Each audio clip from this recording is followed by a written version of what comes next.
आज हम एक बहुत ही मशहूर हिंदी कहानी की गहराई में उतरेंगे और देखेंगे कि ये सिर्फ एक कहानी नहीं, बल्कि एक बहुत ही दुखद सफर की दास्तान है। तो कहानी है एक नौजवान की जो अपने पिता को ढूंढ रहा है और ये तलाश उसे एक ऐसे राज तक ले जाती है जो उसके गांव के सबसे गहरे, सबसे काले सच को सामने ले आएगा। तो चलिए कहानी के बिल्कुल बीच में चलते हैं और मिलते हैं हमारे हीरो राजू से। उसके दिल पर एक बहुत भारी बोझ है, एक ऐसा बोझ जो उसकी पूरी कहानी को एक नई दिशा देने वाला है। तो सबसे पहले समझते हैं राजू की दुनिया को, उसकी कहानी को। वो कौन है, कहां से आया है और वो कौन सी बातें हैं जो उसे खतरनाक रास्ते पर धकेलने वाली हैं।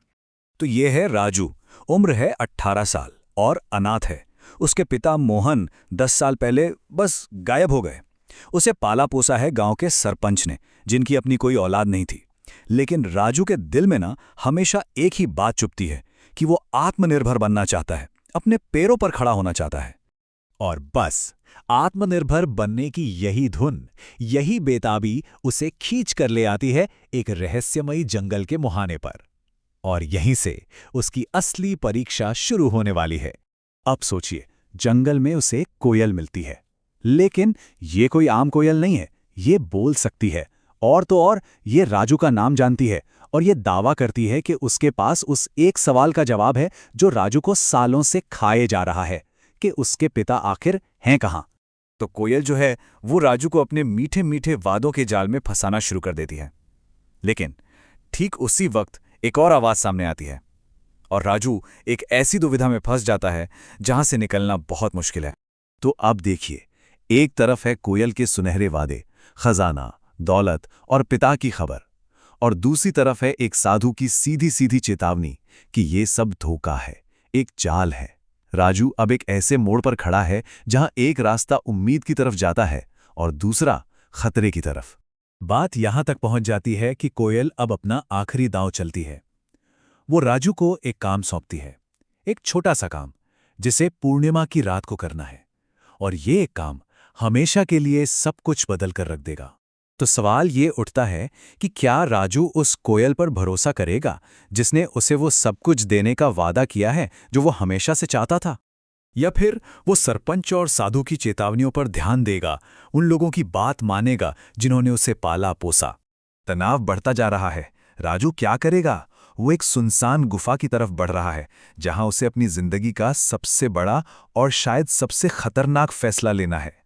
लेकिन ठीक उसी पल जब राजू वो फैसला लेने ही वाला होता है, सरपंच वहां पहुंच जाते हैं और वो एक ऐसा सच बताते हैं जो राजू के पैरों तले जमीन खिसका देगा। सरपंच की कहानी दहला देने वाली है। वो बताते हैं कि 10 साल पहले एक शक्तिशाली डायन ने जंगल में आतंक मचा रखा था। उसे रोकने का सिर्फ एक ही रास्ता था, एक कुएं में किसी इंसान की बलि। और वो इंसान वो राजू के पिता मोहन थे। उन्होंने गांव को बचाने के लिए अपनी जान दे दी, और उसी बलिदान की वजह से साधु उस डायन की शक्तियों को एक बोतल में कैद करके उसे एक कोयल में बदल पाए थे। कोयल चीखती है, कहती है ये सब झूठ है, ये लोग तुम्हें धोखा दे रहे हैं। अब राजू पूरी तरह से कंफ्यूज्ड है, हताश है, और इसी हताशा और भ्रम में वो अपना सबसे दुखद फैसला ले लेता है। वो बोतल तोड़ देता है, और जैसे ही बोतल टूटती है, राजू की एक गलती का नतीजा फौरन और बहुत ही भयानक तरीके से सामने आता है। पलक झपकते ही वो मीठी बोली वाली कोयल गायब हो जाती है और उसकी जगह खड़ी होती है वो खौफनाक डायन अपने असली रूप में। अब वो आजाद है और वो सबसे बदला लेने की कसम खाती है। साधु बताते हैं कि इस डायन को फिर से रोकने का सिर्फ एक ही रास्ता बचा है, वही रास्ता जो 10 साल पहले अपनाया गया था। और राजू अपनी गलती की पूरी जिम्मेदारी लेते हुए अपने पिता के उसी बलिदान के चक्र को पूरा करता है। तो इस कहानी से हमें क्या सबक मिलता है? यही कि हताशा में लिए गए फैसले अक्सर गलत होते हैं। अंधा विश्वास बहुत खतरनाक हो सकता है।